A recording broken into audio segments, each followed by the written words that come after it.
আসসালামু আলাইকুম বন্ধুরা, টেক ম্যানুয়ালের পক্ষ থেকে আপনাদেরকে স্বাগতম। আশা করি আপনারা ভালো আছেন। তো আজকের ভিডিওতে আমি আপনাদেরকে মাইক্রোসফট অফিস এক্সেল প্রোগ্রামটা নিয়ে আলোচনা করব।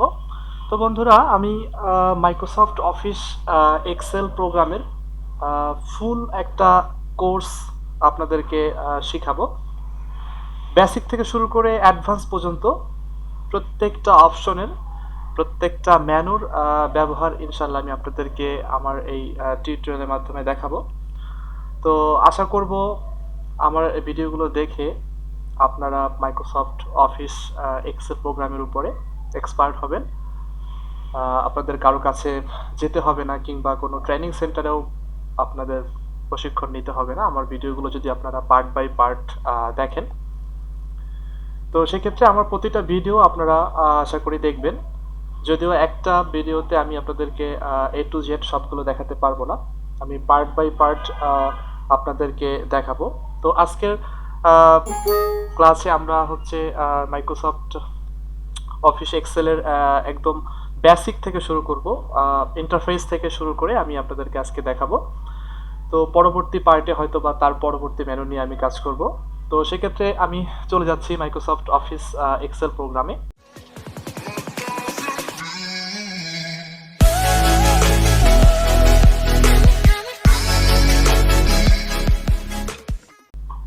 তো আমি প্রথমে এক্সেল প্রোগ্রামটা একটু ওপেন করে নিচ্ছি। আপনারা আপনাদের অফিস সফটওয়্যার থেকে এটা ইনস্টল করে নেবেন কিংবা এটা ওপেন করে নেবেন। তো আমি মাইক্রোসফট অফিস এক্সেল প্রোগ্রামটা ওপেন করে নিয়েছি। তো আমি প্রথমেই আপনাদেরকে মাইক্রোসফট অফিস এক্সেল প্রোগ্রামের ইন্টারফেসটা দেখাবো। তো আজকে ক্লাসে আমরা মূলত ইন্টারফেসটা নিয়ে আলোচনা করব। তো আমরা লক্ষ্য করব আমাদের যে প্রোগ্রামটা ওপেন করলাম, প্রোগ্রামের ঠিক উপরে ডান পাশে কিন্তু আমাদের তিনটা অপশন আছে, ক্লোজ, রিস্টোর, মিনিমাইজ। তো আমি আশা করি আপনারা এই তিনটা অপশন সম্পর্কে ধারণা রাখেন। তো এটা একটা উইন্ডো, তো সেক্ষেত্রে আমি এটা নিয়ে আলোচনা করছি না। তো প্রথমে আমি প্রোগ্রামের মেনুগুলোর সাথে একটু পরিচয় করিয়ে দেব। এগুলো হচ্ছে এক একটা মেনু, যেমন home, insert, page layout, formula, data, review, view. এগুলো হচ্ছে এক একটা মেনু। তো আমি ধারাবাহিকভাবে আপনাদেরকে এই মেনুগুলো কিভাবে কাজ করতে হয় সেটা নিয়ে আলোচনা করব। তো মেনুগুলোর আন্ডারে এগুলো হচ্ছে এক একটা অপশন। আর যখন আমরা মাইক্রোসফট এক্সেল প্রোগ্রামটা ওপেন করলাম, আমরা লক্ষ্য করব আমাদের এখানে তিনটা শিট কিন্তু ওপেন হয়ে গেছে, যেমন শিট 1, শিট 2, শিট 3। এখানে ডিফল্ট ভাবে কিন্তু তিনটা শিট ওপেন হয়ে গেছে। তো আরেকটা বিষয় আমি বলি, আপনাদের হয়তো বা 16 ভার্সন হতে পারে বা অফিস 10 হতে পারে। তো সেক্ষেত্রে আবার তিনটা শিট কিন্তু ডিফল্ট থাকবে না, একটা শিট থাকবে। তো বিষয়টা হচ্ছে যে এখানে একটা শিট থাকুক বা তিনটা শিট থাকুক, আসলে এখানে কিন্তু সীমাবদ্ধ না। আপনারা কিন্তু চাইলে আমাদের শিটগুলোকে বাড়িয়ে নিতে পারবো। আপনারা লক্ষ্য করবেন যে এখানে শিট 3 পরে কিন্তু আমরা এখানে একটা অপশন দেখতে পাচ্ছি যেখানে লেখা আছে ইনসার্ট ওয়ার্কশিট। তো এখানে যদি আমরা ক্লিক করি, দেখতে পাচ্ছি এখানে শিটগুলো কিন্তু বেড়ে যাচ্ছে। শিট 4 ক্লিক করলে শিট 5, শিট 6, শিট 7। তো এভাবে করে কিন্তু আমরা শিটগুলোকে বাড়িয়ে নিতে পারবো। তো এখন প্রশ্ন হতে পারে যে শিটগুলো আমরা তাহলে কমাবো কি করে? হ্যাঁ, খুব সহজ। আমরা যদি কোনো শিটকে ডিলিট করতে চাই, সেক্ষেত্রে আমরা ঠিক ওই শিটটার উপরে মাউসে রাইট বাটনে ক্লিক করব। তো রাইট ক্লিক করলে আপনারা এখানে লক্ষ্য করবেন যে লেখা আছে কিন্তু ডিলেট। তো আমি যদি ডিলেটে ক্লিক করে দেই, দেখবেন আমাদের কিন্তু সেই শিটটা ডিলিট হয়ে গেছে। এভাবে করে রাইট ক্লিক করে ডিলেট, রাইট ক্লিক করে ডিলেট। তো দেখতে পাচ্ছি এখানে কিন্তু আমি 4টা শিট রেখে বাকি শিটগুলো এভাবে করে ডিলেট করে ফেললাম। তো এভাবে করে আমরা শিটগুলোকে বাড়াতে বা কমাতে পারবো। এছাড়াও আমরা যে শিট দেখতে পাচ্ছি, এখানে শিট নামে আমাদের দেখতে পাচ্ছি শিট 1, শিট 2, শিট 3 এভাবে করে আসতেছে। আমরা কিন্তু এই শিটের যে নামটা এটাকে কিন্তু পরিবর্তন করে নিতে পারবো।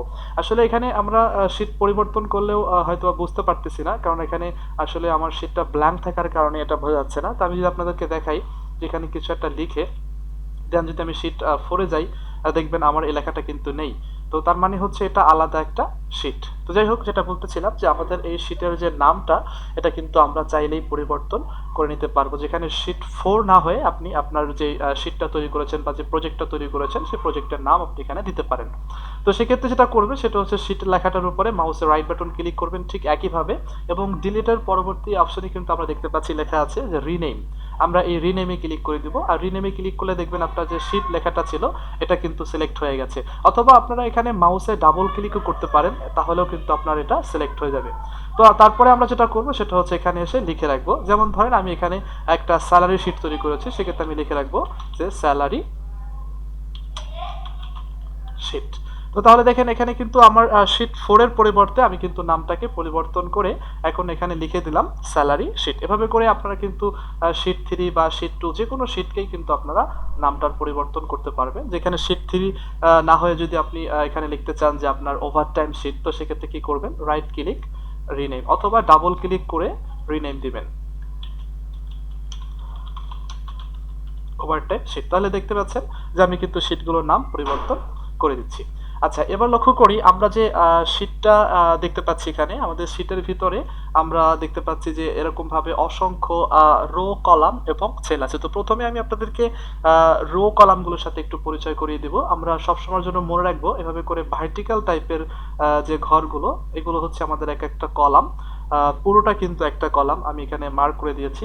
ঠিক একইভাবে আমরা যদি এখানে হরিজন্টালি দেখি, এখানে পুরোটা হচ্ছে একটা রো বা সারি।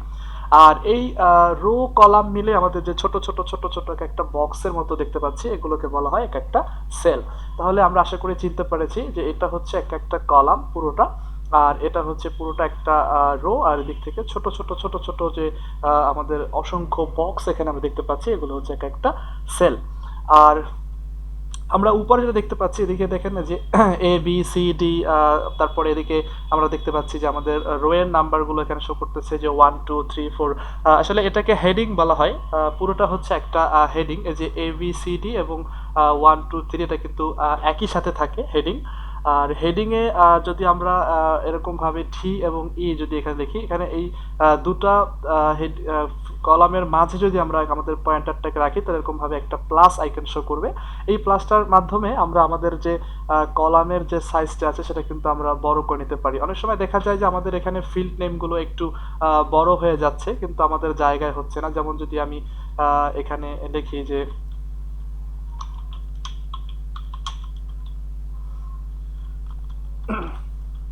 তো এরকম একটা ফিল্ড আমি দিলাম, কিন্তু দেখতেছি এখানে আমার কিন্তু এই নামটা কাটা পড়ে যাচ্ছে।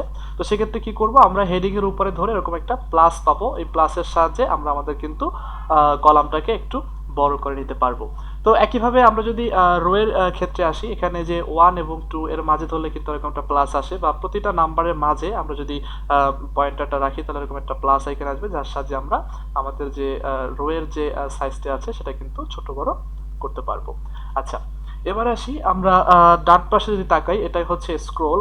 ডান পাশে এটা হচ্ছে ভার্টিক্যাল স্ক্রোল, আর এই স্ক্রোলটার সাহায্যে আমরা আমাদের শিটের আপ ডাউন কিন্তু করতে পারি। এছাড়া আপনারা আপনাদের মাউসের যে মিডল বাটনটা আছে এটার সাহায্যে কিন্তু আপনারা এই স্ক্রোলটা করতে পারেন। এছাড়া এই স্ক্রোলের সাহায্যে কিন্তু আমাদের শিটের আপ ডাউনটা আমরা করতে পারবো, শিটের নিচের অংশ বা উপরের অংশ দেখার জন্য। আর নিচের দিকে আছে এটা হচ্ছে হরিজন্টাল স্ক্রোল, এটার সাহায্যে আমরা লেফট রাইট অর্থাৎ শিটের ডানে বামে দেখতে পারবো।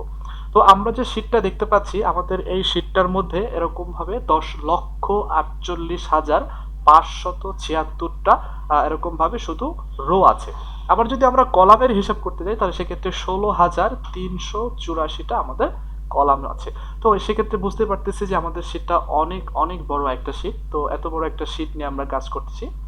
তারপরে যদি আমরা উপরের দিকে তাকাই, এদিকে আমাদের এটা হচ্ছে নেম বক্স। নেম বক্সটা হচ্ছে আমরা আসলে কোন ঘরে অবস্থান করছি, এদিক থেকে লক্ষ্য করবেন আমরা যেই ঘরটার ভিতরে কার্সরটা রাখছি বা আমরা যে ঘরটাকে সিলেক্ট রাখছি, এদিক থেকে আপনারা দেখতে পাচ্ছেন যে আমার এফ যে কলামটা ছিল এটা কিন্তু হাইলাইট হয়ে গেছে। ঠিক একইভাবে এটা কিন্তু 8 নাম্বার রয়ে আছে, এক্ষেত্রে আমাদের কিন্তু এই 8 নাম্বার রোটাও কিন্তু হাইলাইট হয়ে যাচ্ছে। আর ঠিক এই এফ 8 এটাই কিন্তু আমাদের এখানে নেম বক্সে দেখাচ্ছে। অর্থাৎ নেম বক্সটা হচ্ছে আপনি কোন ঘরে অবস্থান করছেন, অর্থাৎ আপনার কার্সরটা কোন ঘরে আছে সেটা কিন্তু আপনি এই নেম বক্সের মাধ্যমে জানতে পারবেন। এটা হচ্ছে আপনার সেল অ্যাড্রেস, অর্থাৎ আপনার কোন সেলে আপনি আছেন সেটা কিন্তু এখানে দেখতে পাবেন। দেখেন আমরা যখন এখানে আমাদের কার্সর পয়েন্টটাকে বিভিন্ন সেলে নিয়ে যাচ্ছি, আমাদের কিন্তু এখানে আমাদের নামটার কিন্তু পরিবর্তন হচ্ছে নেম বক্সে D10, অর্থাৎ ডি কলাম 10 নাম্বার রো। আচ্ছা, তাহলে এটা হচ্ছে আমাদের নেম বক্স। আর এটা হচ্ছে ফর্মুলা বার। ফর্মুলা বারটা হচ্ছে বন্ধুরা আমরা এখানে যা কিছু লিখবো সেটার মধ্যে দেখতে পাচ্ছি যে যা কিছু লিখছি সবকিছু কিন্তু আমাদের এই ফর্মুলা বারে উঠছে। এছাড়াও যদি আমরা কোনো একটা রেজাল্ট এর উপরে ক্লিক করি, তাহলে সেই রেজাল্টটা কোন ফর্মুলাতে আসছে সেটাও আমরা জানতে পারবো, বা আমরা পরবর্তীতে ফর্মুলা বারের মাধ্যমে আমরা বিভিন্ন ফর্মুলা অ্যাপ্লাই করতে পারবো, বা ফর্মুলা অ্যাপ্লাই করার পরে সেটাকে আমরা ফর্মুলা বারের মাধ্যমে কাস্টম করতে পারবো। তো আশা করি ধীরে ধীরে আমরা এই বিষয়গুলো ক্লিয়ার হব। তো এটা ছিল মোটামুটি ইন্টারফেস। আর এদিক থেকে আমাদের দেখলাম যে এগুলো হচ্ছে মেনু। তো এখানে আমি সরাসরি আপনাদেরকে একটু ভিউ মেনুটা দেখাচ্ছি। আমাদের ইন্টারফেসে যদি কখনো কোনো পরিবর্তন আসে, সেটা আমরা যদি ভিউয়ে আসি, লক্ষ্য করব যে ভিউয়ে আমাদের কিন্তু এখানে একটা এরিয়া আছে, শো একটা এরিয়া দেখতে পাচ্ছি। এই শো এরিয়ার কারণে আমাদের এই ইন্টারফেসের কোনো পরিবর্তন হতে পারে। যেমন দেখেন শো এরিয়ার ভিতরে আমরা কিন্তু দেখতে পাচ্ছি এখানে এরকম ভাবে গ্রিড লাইন্স একটা অপশন আছে আমার এখানে, কিন্তু এটা কিন্তু এখন আমার এখানে টিক করা। আর এটা টিক থাকার কারণে যেটা হচ্ছে সেটা হচ্ছে যে আমরা আমাদের যে শীটের মধ্যে যে আসলে সেলগুলো, এগুলো কিন্তু আমরা এখানে স্পষ্টভাবে দেখতে পাচ্ছি। আর যদি আমি এখানে গ্রিড লাইনের টিক মার্কটা তুলে দেই, তো দেখবেন যে এখানে কিন্তু আমাদের এটা এরকম ভাবে উঠে যাচ্ছে, অর্থাৎ এটা কিন্তু আমাদের ব্ল্যাঙ্ক হয়ে যাচ্ছে দেখতে পাচ্ছি, পুরোটা একটা পেজের মতো দেখা যাচ্ছে। অর্থাৎ আমরা কিন্তু আমাদের রো কলামের যে ঘরগুলো সেগুলো কিন্তু আমরা এখানে দেখতে পাচ্ছি না। আর যদি আমরা এখানে শো করিয়ে দেই, তাহলে কিন্তু দেখতে পাচ্ছি যে আমাদের এখানে আবার সেই রো কলামের যে ঘরগুলো বা কলামগুলো আছে এটা কিন্তু এখানে শো করছে। আচ্ছা, তারপরে আসি আমরা যে ফর্মুলা বারটা দেখছিলাম, এই যে আমি বলেছিলাম যে এটা হচ্ছে ফর্মুলা বার। দেখেন এখানে কিন্তু ফর্মুলা বারে ঠিক একইভাবে আমাদের এখানে টিক করা আছে। আর এটা টিক থাকা কারণে কিন্তু আমরা আসলে এখানে আমাদের ফর্মুলা বারটা দেখতে পাচ্ছি। তো যদি কখনো এখানে এই টিক মার্কটা আমরা তুলে দিই, দেখবেন আমাদের ফর্মুলা বারটা কিন্তু এখান থেকে হাইড হয়ে যাবে। তো সেক্ষেত্রে অবশ্যই আমরা এই বিষয়গুলো লক্ষ্য রাখবো যে আমাদের ভিউ থেকে এগুলো যদি কখনো হাইড হয়ে যায়, তাহলে আমরা এখানে এসে শো করিয়ে নেব। তারপরে হেডিং বলেছিলাম আমি যে এই যে ABCD 1 2 3, এই হেডিংটা কিন্তু আমরা এখানে দেখতে পাচ্ছি একইভাবে টিক করা আছে। তো আমি যদি এখানে টিক মার্কটা তুলে দিই, দেখবেন আমাদের যে হেডিংটা এটা কিন্তু হাইড হয়ে গেছে। তো সেক্ষেত্রে আবার আমরা যদি এটাকে শো করিয়ে নেই, তাহলে কিন্তু এটা শো করবে। তো অনেক ক্ষেত্রে হতে পারে আমাদের এরকম ভাবে এখান থেকে এটা হাইট হয়ে যাবে বা টিক মার্কটা উঠে যাবে। তো সেক্ষেত্রে আমরা অবশ্যই এখান থেকে ঠিক করে নিতে পারবো। আর জুমের যে ব্যাপারটা আছে, এখানে জুম হচ্ছে আমরা ঠিক নিচে লক্ষ্য করব, আমাদের ডান পাশে উইন্ডোর এখানে কিন্তু একটা স্ক্রোল বার আছে। তো সেখানে আমরা দেখতে পাচ্ছি যে স্ক্রোল বার এখানে কিন্তু আমাদের একটা জুম সিল্ডার একটা এরিয়া দেখতে পাচ্ছি। এখানে আমাদের কিন্তু জুম সিল্ডার দেওয়া আছে, যার ভিতরে প্লাস যে আইকনটা আছে এখানে ক্লিক করলে আমাদের সেটা জুম ইন হচ্ছে, আর যদি আমরা মাইনাসে ক্লিক করি তাহলে এটা জুম আউট হচ্ছে। তো এই যে প্লাস মাইনাসের মাধ্যমে যে আমরা যে জুম সিল্ডারটা ব্যবহার করছি, এটাই কিন্তু আসলে আমরা এখান থেকেও করতে পারছি। যে এখানে যদি জুমে ক্লিক করি, আমি আসলে শীটটা কতটা কাছ থেকে দেখতে চাই সেটা কিন্তু এখান থেকে করতে পারবো। যেমন এখানে দেখেন 200% বা 100% বা 75%। তো আমরা আমাদের প্রয়োজন অনুযায়ী আসলে এখান থেকে জুমের পার্সেন্টেজটা দিয়ে দেবো। তো আমি 100% করে ওকে করে দিলাম, তো দেখতে পাচ্ছি এটা কিন্তু 100% হয়ে গেছে। এছাড়াও এখানে 100% আছে, তো 100% ক্লিক করে এটা 100% হয়ে যাবে। আর জুম টু সিলেকশন হচ্ছে এরকম যে আমরা যদি ইন্ডিভিজুয়ালি কোনো একটা অংশকে দেখতে চাই, যেমন এখানে কিছু আমরা যদি লিখে দেই যে আমি চাচ্ছি ঠিক এক্সাক্ট এই অংশটুকু দেখবো, সেক্ষেত্রে যদি আমি সিলেক্ট করে জুম টু সিলেকশন দিই, তাহলে ঠিক ওই অংশটাই কিন্তু আমার এভাবে কাছে। তো এবার এসে আমরা হোম মেনুতে, এখানে এসে আমরা আজকে প্রথমত যোগ বিয়োগ গুণ ভাগের এই কাজগুলো দেখব।